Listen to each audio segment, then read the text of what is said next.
Carnegie evening. What a treat. What an amazing group of people.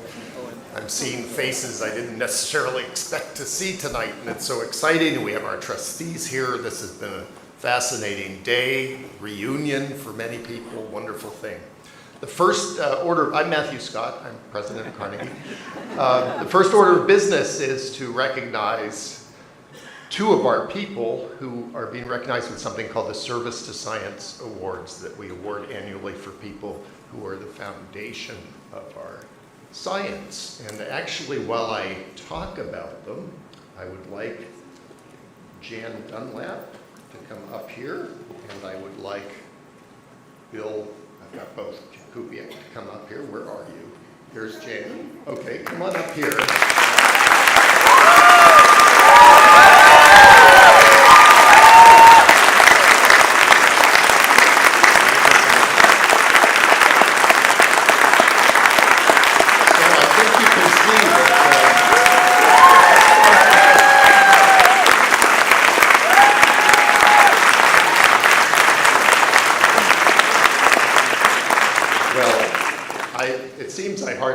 Say anything, but I will. There are two of you out there who don't know why we're celebrating this, so I'll start with Janice. Janice has worked at the Department of Terrestrial Magnetism for over 3 years. No, it says over 30 years, starting as an editorial assistant before moving on to become assistant to 4 different DTM directors. She wears them out.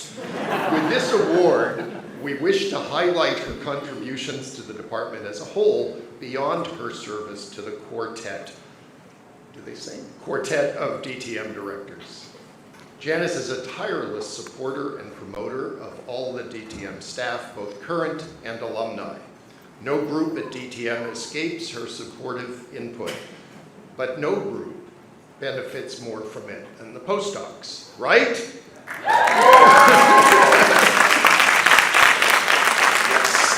From day one, Janice makes sure that postdocs have all the information and support they need to settle into the community and get down to work, which is what they're supposed to do sometimes. She also is key to alumni outreach and alumni record keeping dating back to the 1950s. We should clarify that point, I suppose, but you get the idea. When alumni visit, they always include time with her in their schedules. Her legacy includes maintaining a work environment that is efficient, positive, fair, creative, supportive. It's got lots of adjectives, and put simply, a lot of fun, which is the most important part. And perhaps most importantly, she has fostered and continues to foster good memories for many generations of staff, visitors, and to mention again, particularly postdocs. We recognize her now for her many contributions to making DTM such an enjoyable, spirited, and effective place to work, and she gets that huge medal over there, and a book.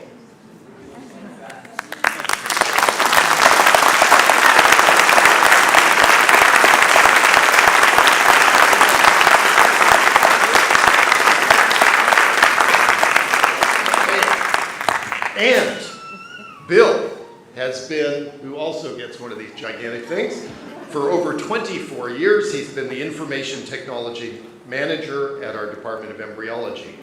During this time, he has been responsible for the management of all computers, network infrastructure, network security, web servers, email servers, file servers, telephone systems, building security systems, and audiovisual systems, and he sleeps 2 hours a night.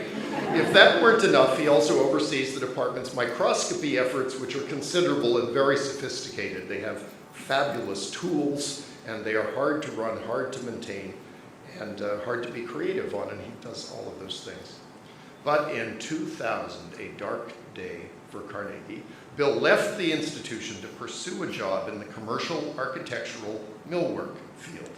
During this time, Bill gained experience in engineering and project management, which after he returned to us in 2002, allowed him to act as an owner representative on behalf of the institution. So getting back on the right side of things, overseeing all aspects of the beautiful Singer Building's construction, which is this, for those who haven't seen it in Baltimore, we have a spectacular building named after Maxine Singer, who's sitting there and had played a central role in creating it. Colleagues remember what it was like when Bill, quote, abandoned, unquote, them for his new job. All aspects of the IT-related work were in disarray. His replacement isn't here tonight, is he? Before I read on, the new IT manager was simply not able to fill Bill's shoes. It's a hard job, actually, as you know. So throughout his time at embryology, Bill has remained an extraordinary example of a dedicated, enthusiastic, and conscientious employee. We recognize him today for his efforts to go above and beyond the call of duty and for his tireless work on behalf of the embryology staff, and indeed all of us at Carnegie.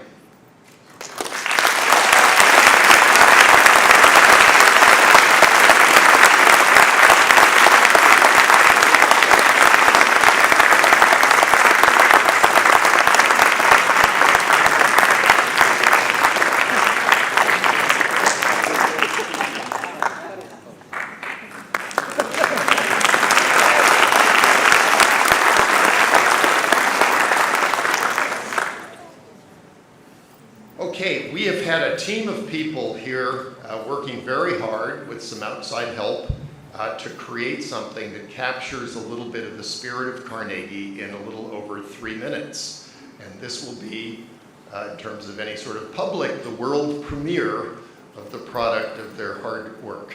So we're going to show you this thing, and we hope you like it. Let's make it dark.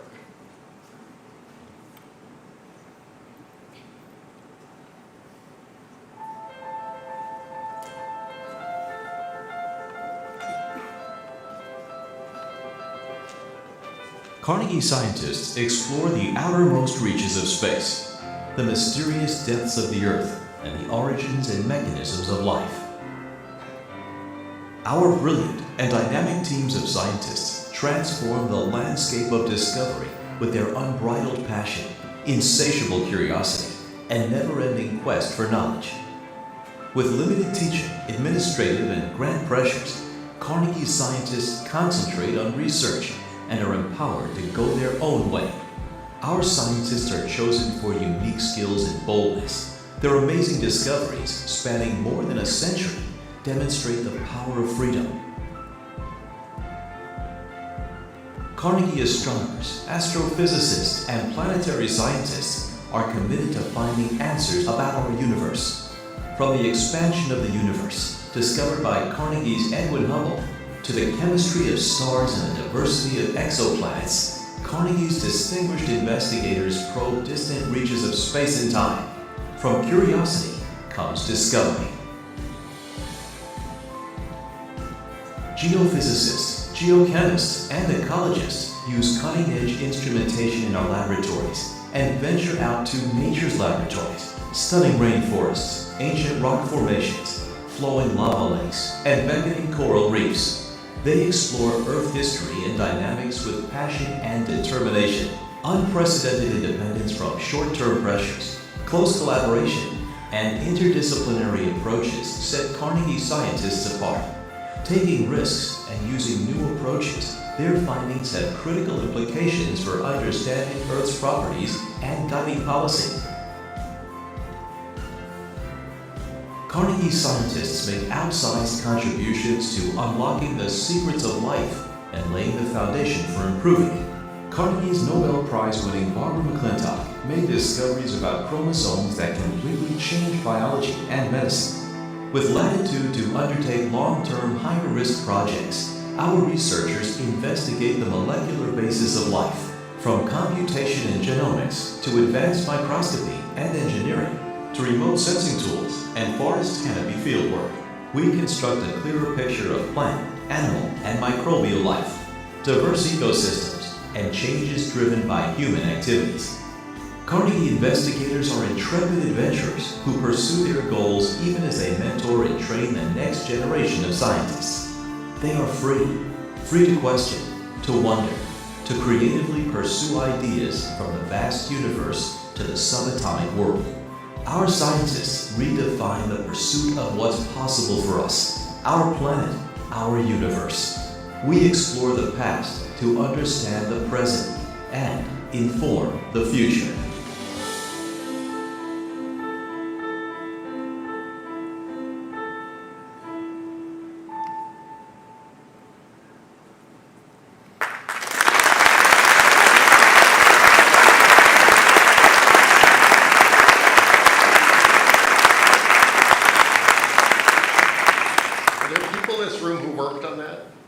stand up? There are probably a few. I'm back here. All right.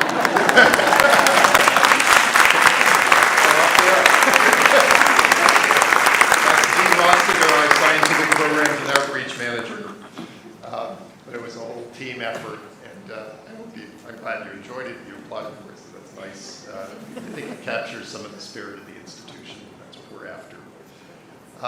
You may have noticed, I'm sure you picked out Alycia, and her picture was in there. It's a little challenge here. Anyway, we'll turn to one of our explorers, who's our honored speaker tonight. And I'll introduce that by telling you some background.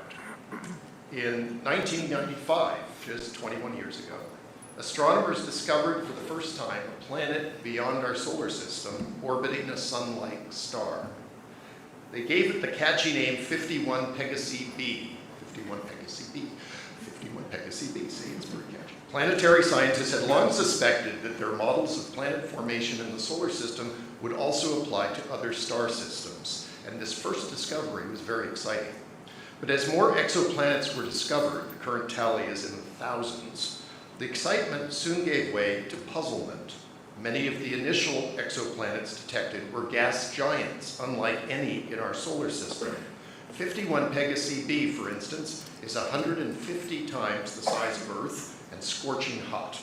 It is so close to its star that it completes an orbit in only 4 days. No model of planet formation predicted the existence of a planet like this, nor did any model explain many later exoplanet discoveries, such as planets with highly eccentric or even retrograde orbits. That's not an insult, it's just a different kind of orbit. Instead of an orderly pattern of familiar kinds of planets, a potpourri of oddities lies out there. That, of course, is the kind of discovery that scientists hope for. Who would want boringly familiar types of planets? Well, maybe there's one kind we would like to find. Understanding the formation and evolution of our own solar system has always been a fundamental goal within the natural sciences. Explanatory models are necessarily works in progress. New data from space probes and Earth-based astronomical observations, combined with increasingly powerful computers, challenge these models all the time. The discoveries of strange and exotic exoplanets over the last 2 decades have deepened the challenge in unexpected ways. Carnegie's Department of Terrestrial Magnetism has been involved in studying the planets in our solar system and making models explaining their origins since 1975, when George Wetherill became DTM director. His pioneering computer simulations helped define one model of planet formation that by 1995, in fact, was widely favored. In this model, called core accretion, planets emerge from the sun's newly formed disk by accretion. Small clumps of dust left over from the sun's formation coalesced to form planetesimals, which then slowly amalgamated into planets as they collided. Dr. Wetherill's simulations showed that theoretical planetesimals could indeed assemble into the planets that we see in our solar system today. Alan Boss joined George Wetherill in 1981 and developed yet another model for planet formation, one in which planets form as a result of gravitational instabilities in the young disk of material circling the host star. From the initial critical mass and accretion of these two scientists who accreted, a Carnegie planetary astronomy program was born. And today, DTM is an international center for planetary astronomical studies. 5 staff members, Alycia Weinberger, Alan Boss, Paul Butler, John Chambers, and Scott Shepard, along with a squad of industrious and indefatigable postdoctoral fellows, you're still out there, right? Perform both observational and theoretical work. Their goal is to understand our own and other solar systems. These scientists are routinely in the news explaining either their own discoveries or commenting on those of others. That astronomy is part of a department bearing the name Terrestrial Magnetism might seem a bit odd, but DTM's name, an affectionate anachronism, belies the department's deep and diverse history. DTM was founded in 1904 with the goal of mapping the Earth's geomagnetic field. By 1929, that goal was largely accomplished, at least for the methods of the times. In the years that followed, DTM was to become home for scientists exploring topics as diverse as nuclear physics, biophysics, explosion seismology, isotope geology, cosmic rays, radio astronomy, and optical astronomy. It was at DTM that Merle Tuve developed the proximity fuse during World War II, where Roy Britton discovered that mammals have huge amounts of repetitive, non-coding DNA, and where Vera Rubin discovered evidence of dark matter. DTM's goal remains broad: to understand the physical Earth and universe that is our home. Its interdisciplinary team now includes astronomers, seismologists, geochemists, cosmochemists, and planetary scientists, and one of its rising stars is our speaker tonight.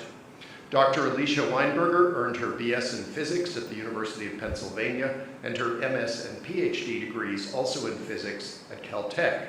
She then spent 2 years as a postdoctoral fellow at UCLA before accepting a staff position at DTM in 2001. She studies the birth of planetary systems and circumstellar disks, investigating how young planets form using the raw material of the disks and how they interact with their environments. She also studies young nearby stars, nearby is a relative term, and searches for planets around them, observing with the telescopes at Carnegie's Las Campanas Observatory in Chile and with the Hubble telescope. In addition, she collaborates with Alan Boss in the Carnegie Astrometric Planet Search program, searching for extrasolar planets indirectly by detecting wobbles in stars. Her awards include the 2000 Annie Jump Cannon Award of the American Association of University Women and the American Astronomical Society, and the 2000 Vainu Bapu Gold Medal of the Astronomical Society of India. Dr. Weinberger belongs to the first generation of astronomers who have had more than one planetary system to study. It was just 3 years after she received her PhD that 51 Pegasi b was discovered. Tonight she will tell us about her efforts to discover, that's terrible, planets in stages of their formation. Please join me in welcoming Dr. Alycia Weinberger.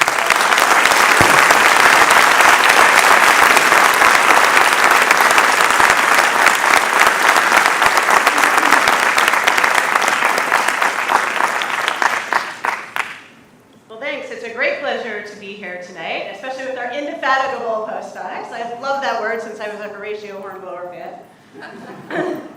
So I will be telling you about discovering planet formation, and it was more than a simple pun because disks cover the process of planet formation, and we want to discover what's happening within them. Do I have some slides?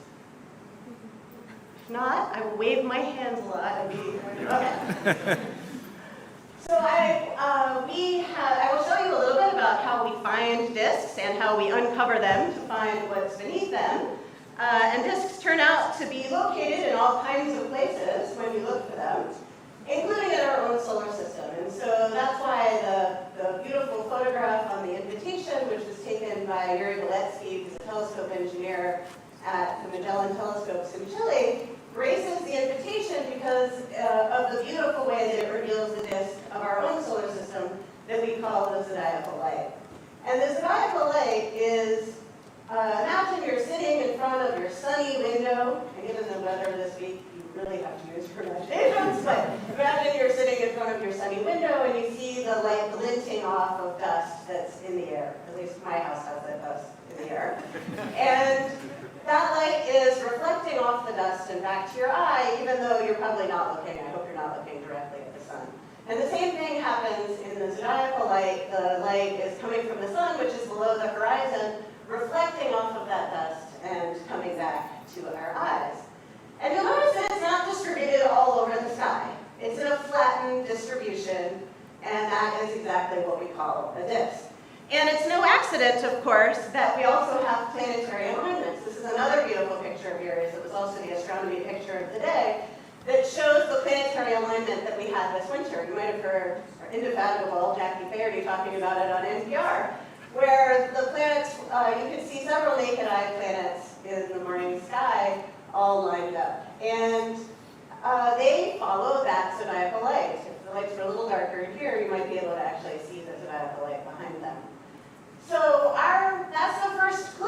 our solar system formed not in a spherical distribution of dust and gas, the raw materials, but in a flattened structure, right? That the planets and the remnant dust are all still in that same plane of the solar system. And really the way we look at this today, a lot of the images that I'll be showing you are that same scattered light from the central stars and those exodisk systems that are scattering light back to our eyes. But there's a second very important way in which we look at this, and it's actually also a wonderful story of scientific serendipity, and so it bears repeating whenever possible, because one of the things that we love as scientists is the idea that we just have to go and look, and there remain remarkable things to be discovered. And so when the infrared astronomical satellite was launched in 1983, one of the first stars that they looked at was Vega, which is a very well-known star to ground-based astronomers. It's often a star that we use to calibrate our data. We know exactly how bright Vega is. I've plotted some of the measurements of its brightness up there, along with a stellar model that predicts how bright it should be as you get to the infrared. I'm going to be talking about infrared a lot tonight. I grew up as an infrared astronomer. I've branched out, but it's still my first love. So infrared to me means anything with a wavelength of about 1 micron, so a little bit longer than what you can see. Your eyes probably go out to about 0.7 microns in their sensitivity. So from about 1 micron to a few hundred microns, the end of this plot. So plotted here is the brightness of the star Vega versus wavelength. And when the infrared astronomical satellite looked at it, the 12 micron point was exactly where it was supposed to be, but something was wrong at 25, 60, and 100 microns. There was too much light coming from Vega. And at first they were worried that they had a leak in their detectors or their filters, and so a little bit of that bright light from visible wavelengths over here was leaking into the infrared wavelengths. But they very quickly realized that that was not the case, that they had just discovered the first disk of dust around an old star. And what was happening is the light of Vega heats that dust, as well as scattering off of it like the zodiacal dust, but it heats that dust, and then that dust re-radiates that energy at a temperature that's characteristic of how far it's located from the central star. And so just by measuring the emission of that excess radiation, you can tell the temperature, which in this case is about 80 Kelvin, and therefore the distance from Vega where that dust is located. And that is still the way that we have discovered disks today. I'm going to be showing you lots of beautiful images, but we wouldn't be able to make those if we weren't able to discover the disks in infrared radiation. So now we want to know how ubiquitous are disks. Our solar system formed in a disk. Are they in fact around lots of other stars? And so the way we do this is we use infrared telescopes to go and count the number of stars that show excess infrared radiation as a function of their age. And here's one compilation of such measurements, where each point on here is a cluster of stars, and you can see they range from about an age of 1 million years, and notice that this only goes to an age of 13 million years. And the solar system is 4.5 billion years old. And so we're talking about very young stars here.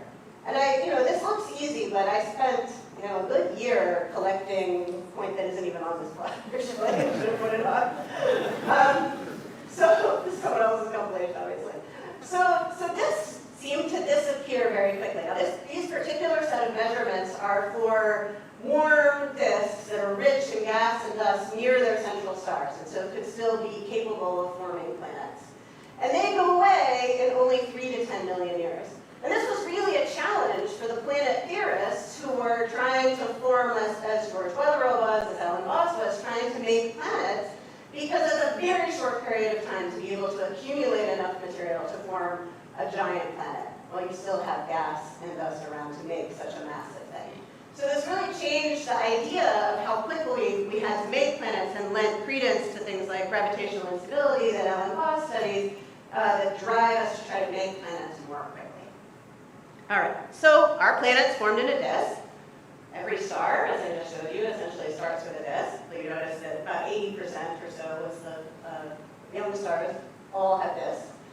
So you already know the answer to this punchline. Does that mean that every system has a planet like ours? And of course you know that the answer is no. And here's a compilation of those thousands of exoplanets that Matt mentioned in his introduction.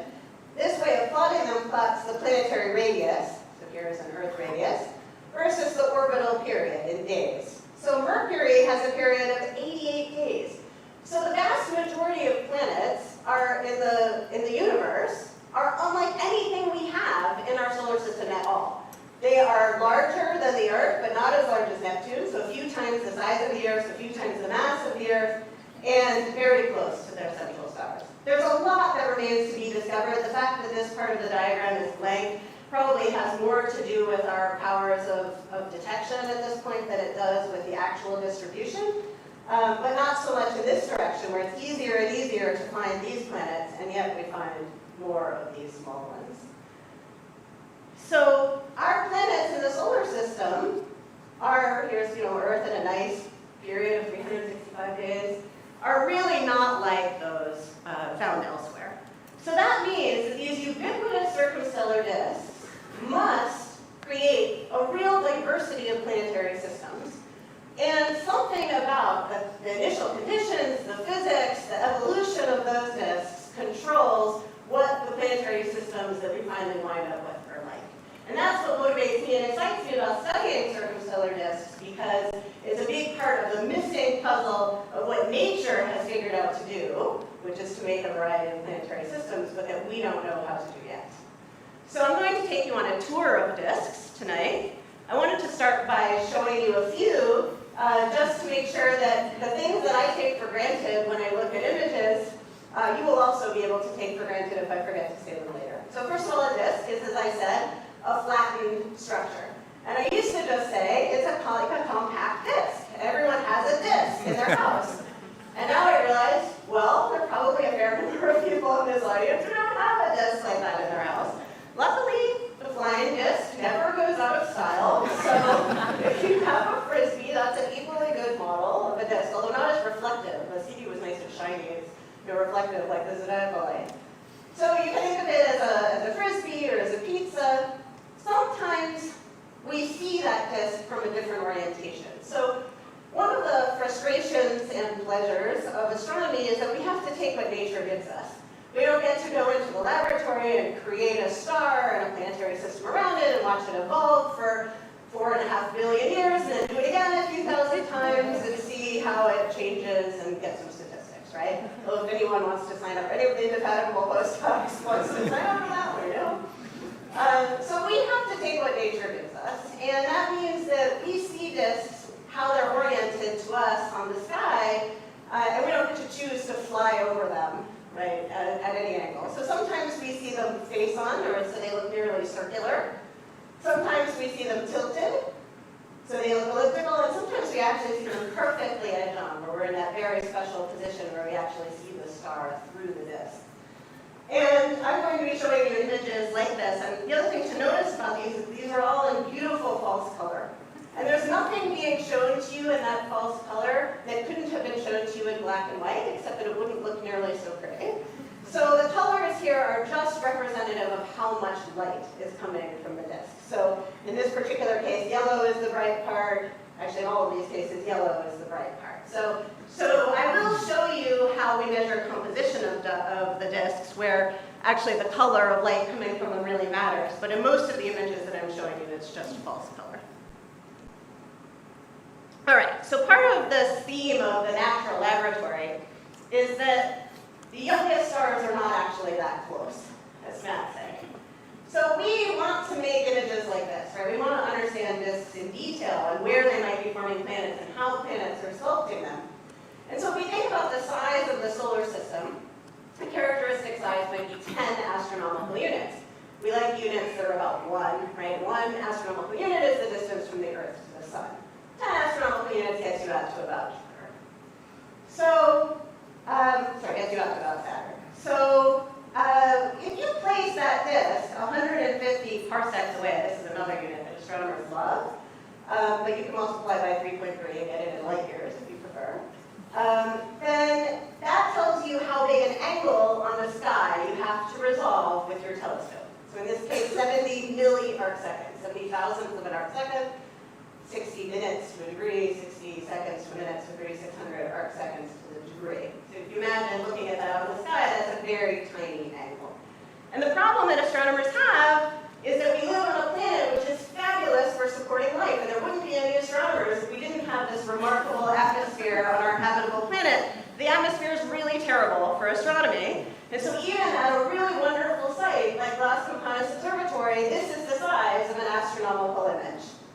good night, in fact, at Las Campanas Observatory because I wanted to fit it on the slide.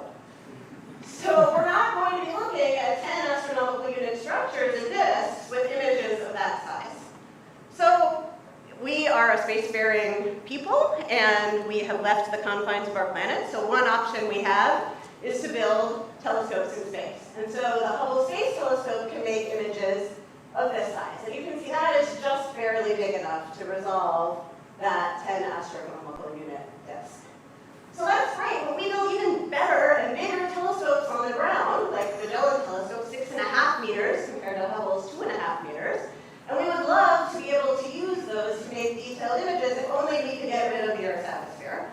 And sucking it away doesn't seem to be an option. So we correct for it, and I'll show you a little bit more about how we do that. And when we can correct for the Earth's atmosphere, then we can make images of that size with the Magellan telescope. So now you can see we're getting somewhere. We're starting to really resolve that 10 astronomical unit scale.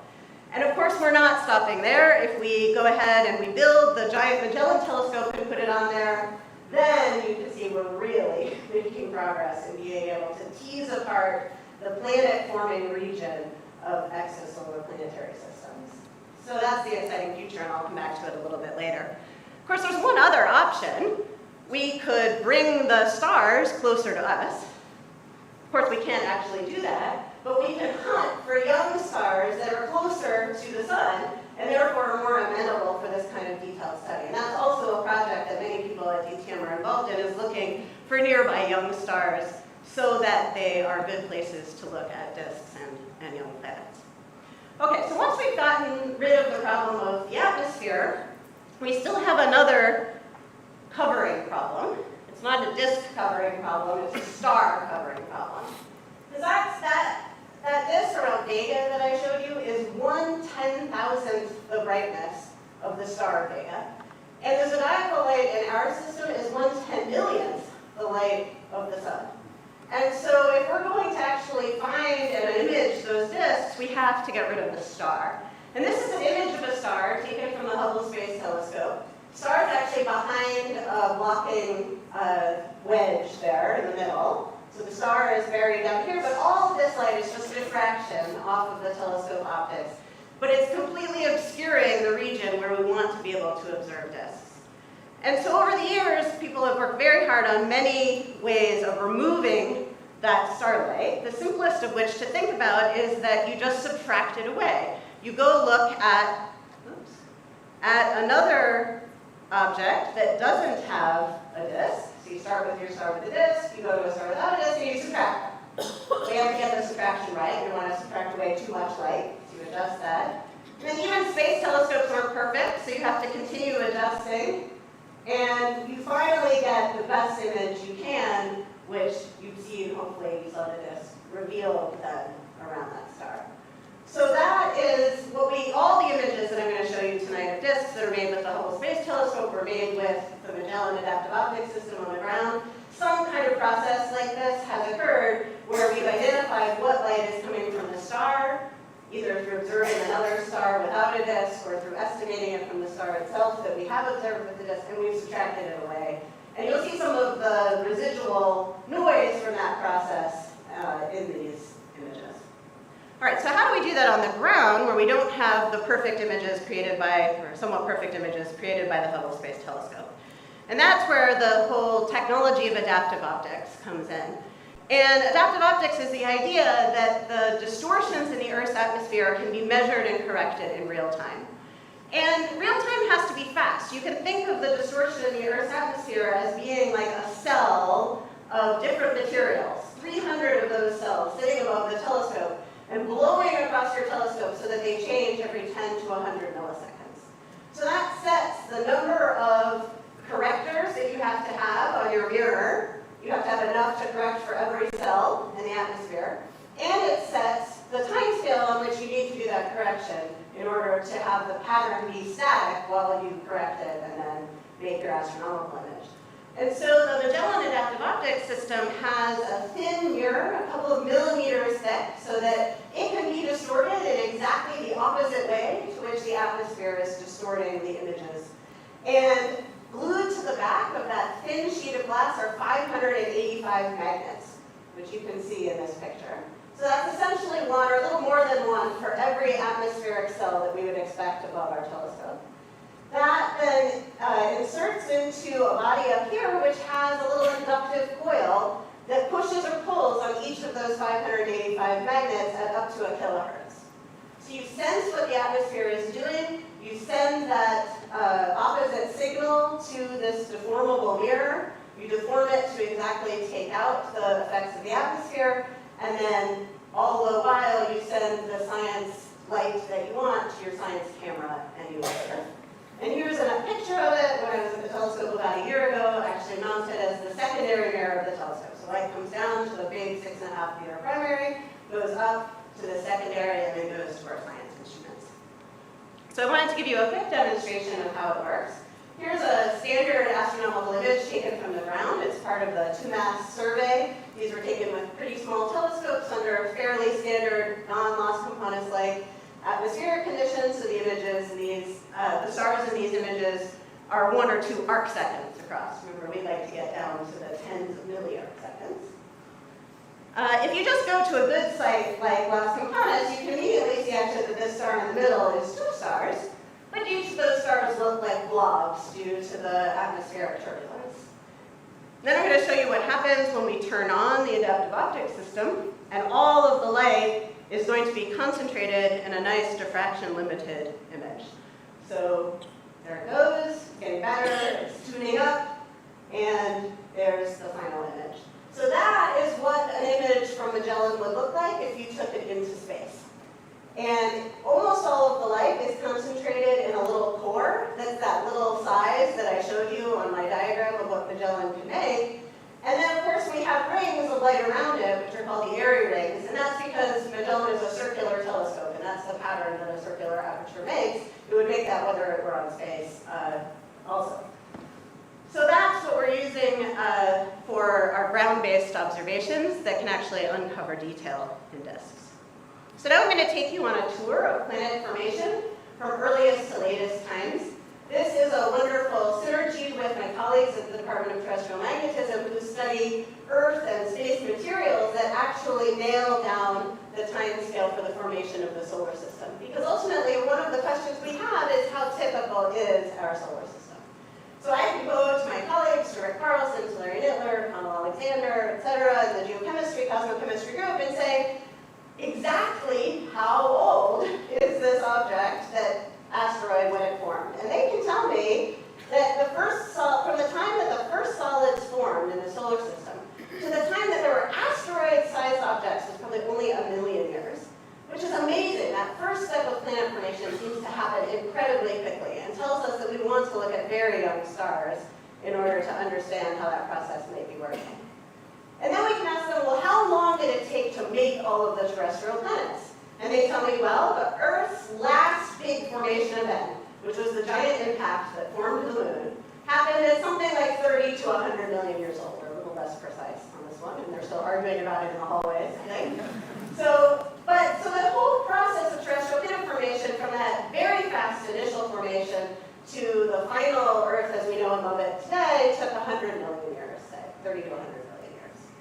And then we know that the solar system went through a process of clearing out the remaining junk, the asteroids and the comets, and we see that as the cratering rate on the moon and on the moons of Jupiter. So we can tell that there were a lot of objects in the solar system, still smallish objects, say 100-kilometer objects, that continued to collide with the planets until, say, 600 or 800 million years after the initial formation. And now, of course, we have our beautiful solar system with its 8 or so planets and this beautiful remnant disk.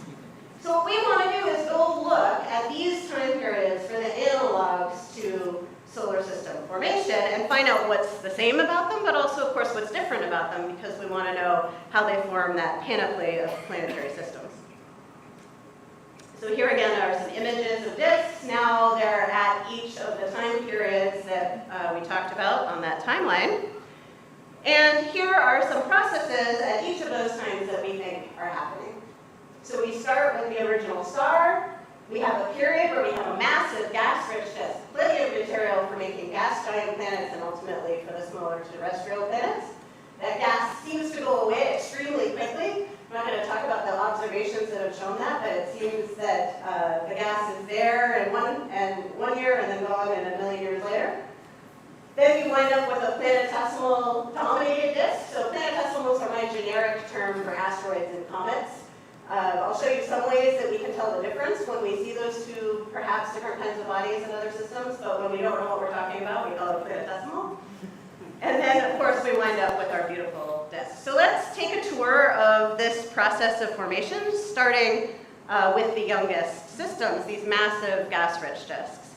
And I'm actually only going to talk about these briefly because here we live in an unfortunate part of the galaxy. Well, probably good for the habitability of the Earth, but pretty far away from the closest large clusters of very young stars. Those are 100,000 to a million-year-old stars. So we can count that they have disks. I showed you how we do that already. So most of them have disks. The Hubble Space Telescope can look at individual stars and show that they really do have disks around them, but they're shrouded in so much of this natal gas that formed the stars themselves that it's very hard to do very detailed work on the individual disks. And these are sufficiently far away that it's also hard to make those beautiful images that I'd like to show you tonight. So I'm going to skip to the period where most of this environmental gas that is still forming stars has disappeared. And we have individual isolated stars that still have their disks around them capable of making planets because we can study those in detail. So that's this phase of the massive gas-rich disks. And the first one I want to talk about is the most famous of those because it is the nearest one to the sun. And it's a kind of it's irresistible to every astronomer because it's the closest one. Its name is TW Hydrates. You can actually look it up on a star catalog. And this is the image that we made of the disk. So this is, you can see it's a mostly face-on disk, right? It looks like the Frisbee. With the Hubble Space Telescope, this paper came out about the time that I moved to Carnegie. And we were extremely happy with this image because, among other things, it's very hard to see on here, but we found a little bit of a dent in the disk, a gap out here at 80 astronomical units from the central star. Wow, something interesting is going on. We got pretty close to the central star, which is hidden behind this spot, but not enough to see if there was an inner hole in the disk, just enough to see this continuous distribution of dust. But nevertheless, we were super pleased with this image. But even though the Hubble Space Telescope is the same, we've gotten better and better at using its instruments and at reducing the data. And so here is a new image of the TW Hydra disk, compliments of John Deves, who's in the audience today. And in this image, we were able to get much closer to the central star using a new type of coronagraph on the telescope. And we're really able to see this divot, as I call it, or dent in the disk at 80 astronomical units. And for the first time to reveal a lot of asymmetries in the disk, right? That the ring doesn't go all the way around. So of course, when we see things like this, we see gaps, we see asymmetries. We're always most tempted to say, there must be a planet forming in there. Like, obviously, you can make a gap with a planet. It eats up all the material in its neighborhood. We know that it must have been a gap in a disk if there's going to be a massive planet. But of course, then we have to rule out all the other possibilities.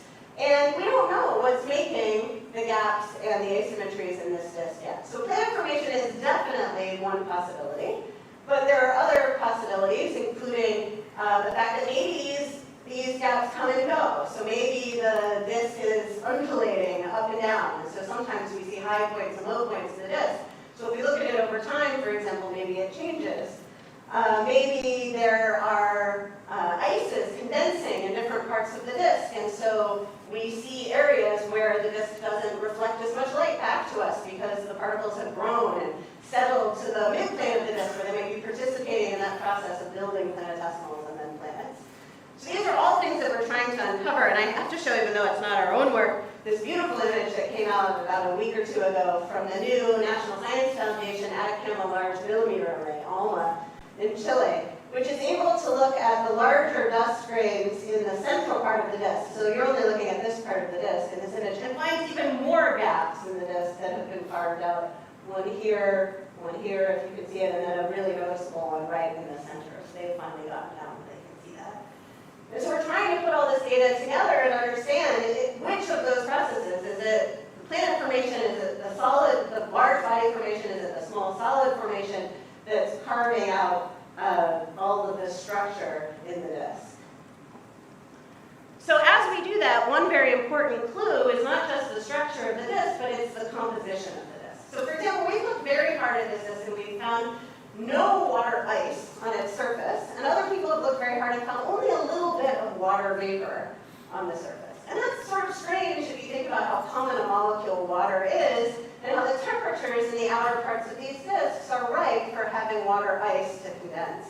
And we think that water ice must have been a major constituent of the planets and the planetesimals that formed in our solar system. So where is the water ice in this disk?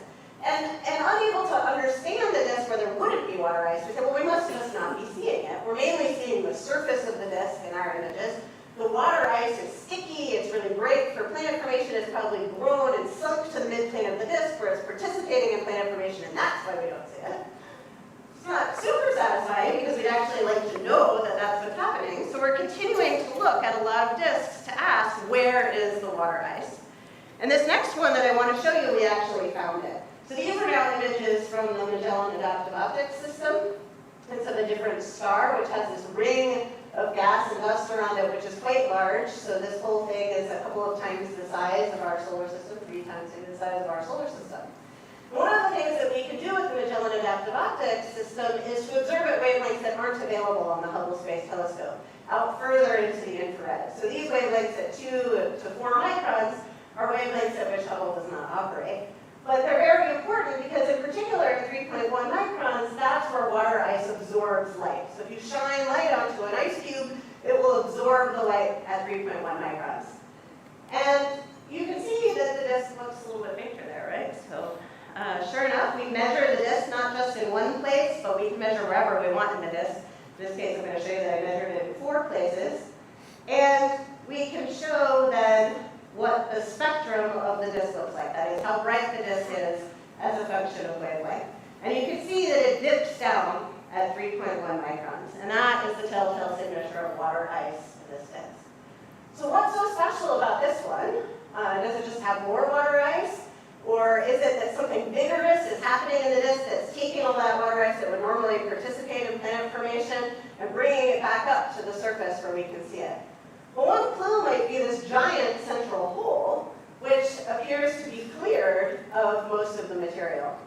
And that we really don't know how to do without planets. And so the idea is that there might be a couple of planets in here, but they're vigorously stirring up the outer part of the disk and bringing all that water ice to the surface. So maybe it was just hiding all the way along. Okay, let's come to the terrestrial planet formation time period when most of the gas is gone and we're left with relatively large bodies, these planetesimals, these asteroids and comets. Once the gas isn't there, those objects are free to collide. And to some extent, that's a good thing. That's how you build up the final mass of the terrestrial planets. It's also a good thing from the standpoint of observability. So here is a cartoon or a movie cartoon of what it might look like to fly through one of these disks that's gas-free but has a lot of planetesimals in it. And every so often, you see a couple of planetesimals collide and produce a cloud of dust. And it's clouds of dust like that that are very observable to us. So one of our favorite disks in this time period is called HR 4796. Here's the Hubble Space Telescope image of it from 2009. It was the first of the disks, I think, imaged by the Hubble Space Telescope in an earlier image. Now we can, of course, I have to show off the Magellan adaptive optics object. It doesn't have the gorgeous look. It's a 2.5 times bigger telescope. The ring is even narrower. It kind of looks like Saturn's rings, except in the middle is a star, about 2.5 times the mass of the sun. And this ring is the size of our solar system. And again, we can look at it at many wavelengths not available to the Hubble Space Telescope, including that one where water ice absorbs. And we can plot its spectrum again.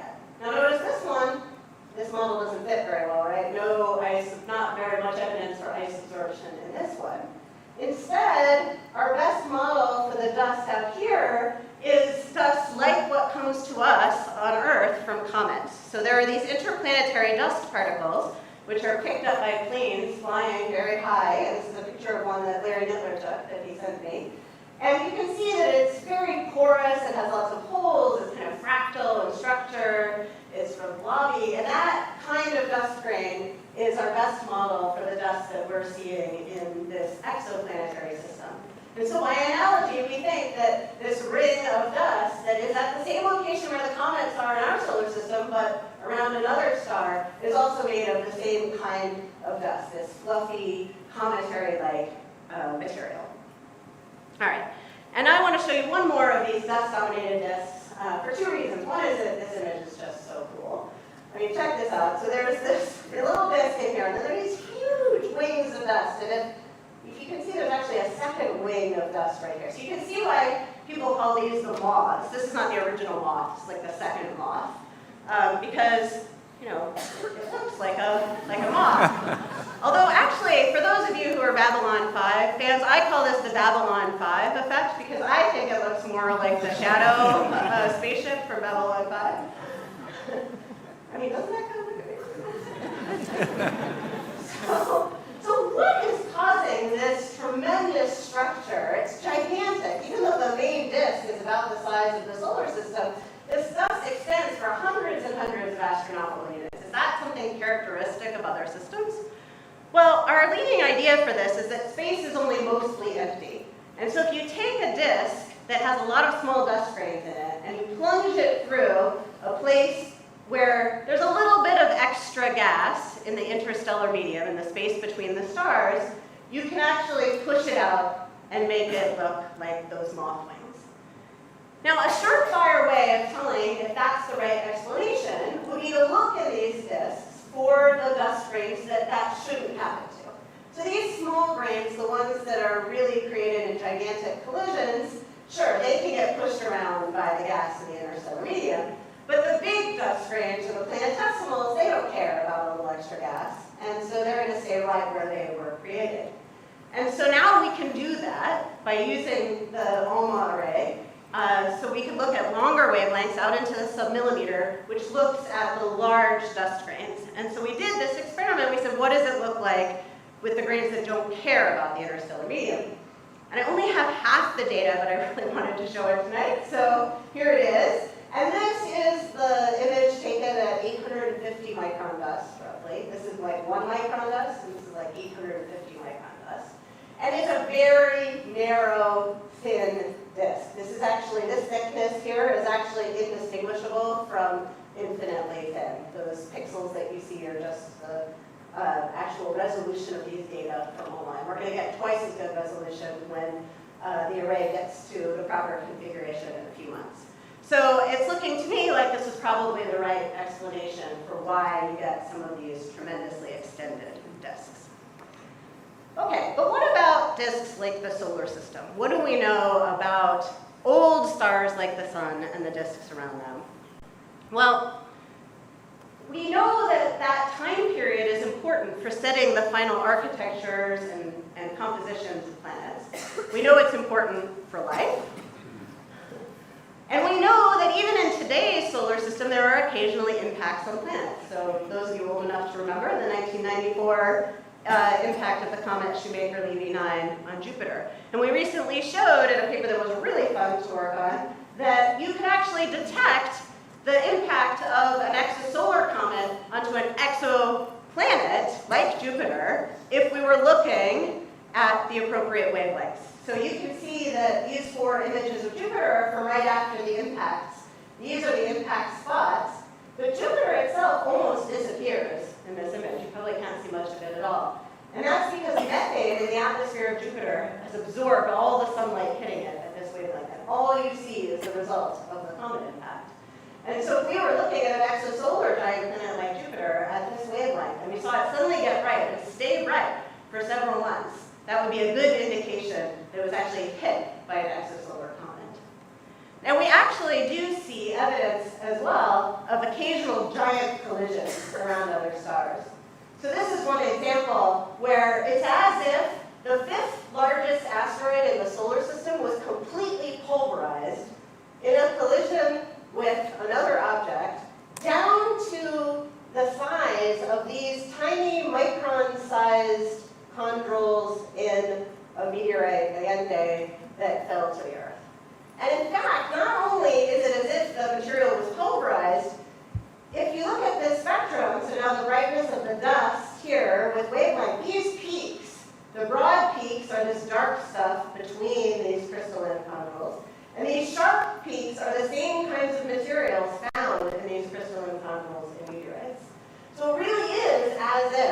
a giant asteroid like the ones that we know was completely pulverized. We don't think that's likely to happen anytime in our solar system because nothing is making the asteroid orbits go crazy. But we don't know what happened in this system to suddenly generate 2.5 billion years, right, similar to the age of the sun, a giant collision. But eventually we would like to be able to see these extremely tenuous disks of gas and dust around other stars as old as the sun. And right now we don't have the capability to do that. So I said this light of our zodiacal light is about 1/10,000,000th the light of our central star. And we cannot discover light so faint next to nearby bright stars, but we're working hard on it. And there are two things that are going on right now which should be really exciting. So one is the Large Binocular Telescope Interferometer. Uh-oh, I know it's getting close to the party time. I'm promising I'm wrapping up. You don't have to cut me off yet. So the Large Binocular Telescope Interferometer is made up of two 8.4 meter mirrors. So you can think of this as just a part of the giant Magellan telescope, just two of the mirrors. And the light can be combined to look for warm dust like the zodiacal dust around other stars. And we think we probably can't get to the point where we can measure exactly as low an amount of dust as we actually have in our system, but we think we can get to a few times that, maybe 5 times the level of dust in our solar system. And that's very exciting for me, trying to understand how planets clear out their neighborhoods, why we got left with an asteroid belt and a Kuiper belt, and whether other planetary systems get left with belts like that as well. But it's also very important ultimately for the discovery and imaging of terrestrial, Earth-like planets around other stars. Because it's actually that zodiacal light which would be the brightest thing besides the Earth in the inner solar system, and the hardest part to see through if we actually wanted to image an extrasolar Earth. And of course, the other thing coming is the giant Magellan telescope. And I told you what superb resolution it will have and how we'll really be able to tease apart the different parts of planetary systems. So if you recall, I showed you this disk before. And just for fun, we simulated what it would look like with the giant Magellan telescope. So we said, okay, we'll make a model of that disk. Here's what it looks like with Magellan today. And this is a blow-up of the inner part, where we so far haven't seen anything. This is what's left of the star. But here is what it would look like with the giant Magellan telescope. You can see it's even narrower, but that is so easy. This is like dead easy for GMT. So let's add a pretend inner disk. We don't know if it's there or not, but it could be. And we said, look, we would even be able to see a little inner disk. Here's our fake inner disk. Just gets washed out by the central star at Magellan. But we'd be able to see it with the giant Magellan telescope. So we'd really be able to tease apart the outer parts of solar systems, the inner parts of solar systems, and see them all together. So I hope that in this brief tour of planet formation, you've seen how we are uncovering the disks and learning about the processes that might be going on in them. We know that these disks are the building blocks of planets and that they're ubiquitous. We know that they're found along with planets, and that they must be integral to the entire formation of planetary systems, that the disk mediates that and creates the remarkable diversity of planets that we see.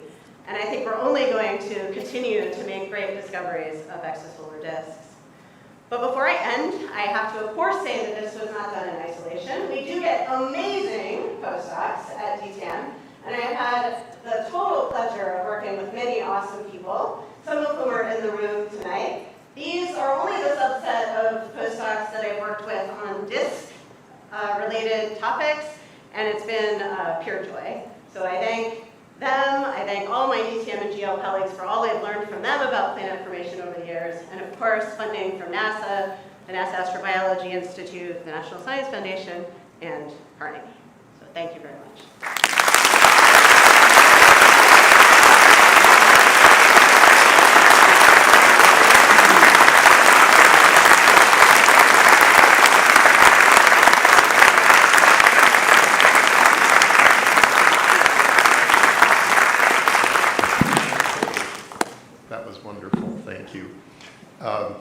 We have several people with us tonight who are building the giant Magellan telescope. Could they wave or stand up or something? Where are they? There's Pat McCarthy, the president of the Giant Magellan Telescope. fascinating to have the scientists when you can't transmit it by technology. It's not an easy thing to build a 20-story high building that turns and controls 20 tons of glass in each of its 7 mirrors and so on. So the magic is here with us already, and it will only get better as they continue their work. So we have microphones, if anyone would like to step up to them and say something. I understand. It's just part of it. All right, Eric. Thank you for being great. Great talk. Can you say a little bit about how you determine the ages and how that the ages of the stars and how that affects your measurements? Right. So the ages of stars are notoriously hard to determine, which Miriam probably knows. And we know when a star is young because it has very characteristic signatures in its atmosphere. It tends to be more magnetically active, and we see that in the effect of that in its atmosphere. But it's very difficult to pin down, once we know it's young, exactly how young it is. This is also another whole part of my work at DCM, which I didn't talk about at all, is looking at associations of young stars, where we say, well, it's very difficult to measure the age of any one young star. But if we find that a bunch of young stars are all together in the sky, then we can use models of how bright they should be, depending on their mass, as a function of time. And on average, we can determine how old that cluster of stars is by comparing them to stellar models. We can also try to trace them back in time and look at whether they formed in one place in the galaxy, and if so, when that was. So the ages that you saw there are not very good in absolute terms, probably a million years or a few million years. But the relative ages on, for example, the plot I showed about how disks go away with time are a little better than that, because we use the same methods consistently across all stars. And so at least we can compare the ages of the stars better, and then we can determine the age of any individual star. George. Great talk. So you mentioned, you showed John Debs in your collaborative beautiful image of T Hydra, I think? TW Hydra. I should know. For the amateur astronomers in the room, stars were named T with 2 capital letters if they were variable, and variability is one signature of youth. But no one realized TW Hydra was young when they called it TW Hydra. Anyway, So I'm slowly learning these names because I'm at Carnegie. But the cool thing was you said, well, it might be a planet or it might be some sort of oscillation. And then I'm thinking about some of the calculations that Alan Boss does. Is there a reason to think that actually disks could oscillate to what appears to be that magnitude in momentum space? There are reasons to think that, and they're not. Actually, so Alan has worked a lot on whether disks can become gravitationally unstable. They have so much mass in them that they start to collapse under their own weight and make individual planets. And actually, TW Hydra may be close to that point, or may have been close to that point in its past. But other things can cause a disk to oscillate. Episodic heating, as gas falls onto the central star, causes the central star to flare and heat the disk for a little while and then go down again. Magnetic fields that are threaded through the central star and into the disk can puff up the disk during those events and then cause it to go back down again. So young stars are dynamic in variable places, and it turns out they may not be, the disks also may not be static. Alycia, are we on? I'm wearing heels. Alycia, that was fascinating, and I learned a lot. I had a question about how you use stars to correct for the light of the star that obscures the disk. I guess I'm wondering, how do you know, you said you use a diskless star to subtract. How do you know that that star is diskless? Are you just assuming, are you using a very old star and assuming that because of its age it's diskless? For the most part, yes, you're correct. In the best case scenario, we've looked to see if there's a disk by its infrared radiation. And if the excess infrared, like in Vega, is very low, then the chance that we'll see a disk in scatter light is also very low. Sometimes we can actually use the star itself to estimate how much light is being put into the disk region. If we let the disk rotate over time, either on a ground-based telescope or we spin the Hubble Space Telescope, then we can actually take images where the disk is in different orientations, but the star is the same, and so we can actually self-subtract it out. So there's both ways of doing that.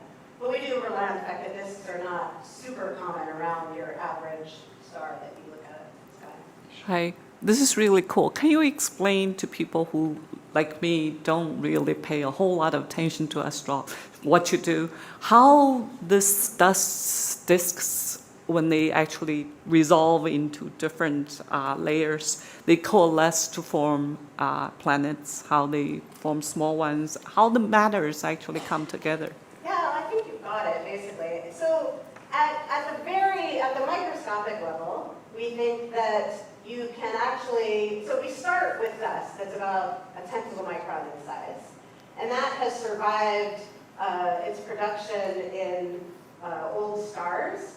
And it can actually stick just via electrostatic forces to other dust grains in its neighborhood. And the velocities in disks are very low when they're young because there's Keplerian motion around the central star, but the relative velocities in any part of the disk are very small. Everything is moving together. There's a lot of viscosity created by the gas in the disk. And so those mutual collisions are gentle and things can stick together.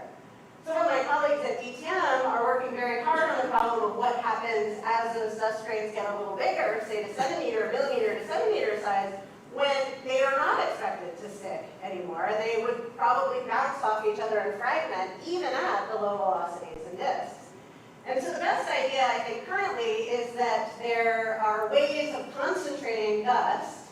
For example, some of these oscillations in the disk, and those, as soon as you get a concentration of dust that's high enough, it can actually bind to that together just by gravity. And so all those individual grains will be assembled by gravity into an object that is maybe the size of an asteroid. Thank you. So you showed these fascinating images with gaps in the disks, with the circular shaped gaps that could potentially be forming planets, or it could just be dynamics of the disk. And I was just curious if there's any potential way to detect an actual planet in those gaps, and is anyone trying to do that? Of course we're trying to do that. We would love to detect actual protoplanets in there. And in one case, I actually think there's a smoking gun evidence for having detected one. And this was also a result of the Magellan adaptive optics system mainly from some of our colleagues at the University of Arizona. So when stars are young, hot gas is flowing onto them to build up the final mass of the star. And that creates emission lines, in particular hydrogen emission lines. As the hydrogen recombines, it produces light at a characteristic way like the hydrogen atom. And that hot gas only happens in the vicinity of a massive body, like a star or a planet. And so in one case, we've actually seen that hot gas around a small object in the vicinity of a star. So it looks like an accreting protoplanet that's actually forming out of its disk. And there's been a big program to look for more of these. We found another star that was accreting around a low-mass star. But so far, that's the only smoking gun for an actual forming protoplanet. And part of the reason that's why we need higher spatial resolution, because probably those gaps are only partial and the planets are sitting in the base of them, and we need to try to separate them from the light of the disk. So tonight we have the privilege to honor three people, Jan, Bill, and Alycia, all of whom obviously love their work and show it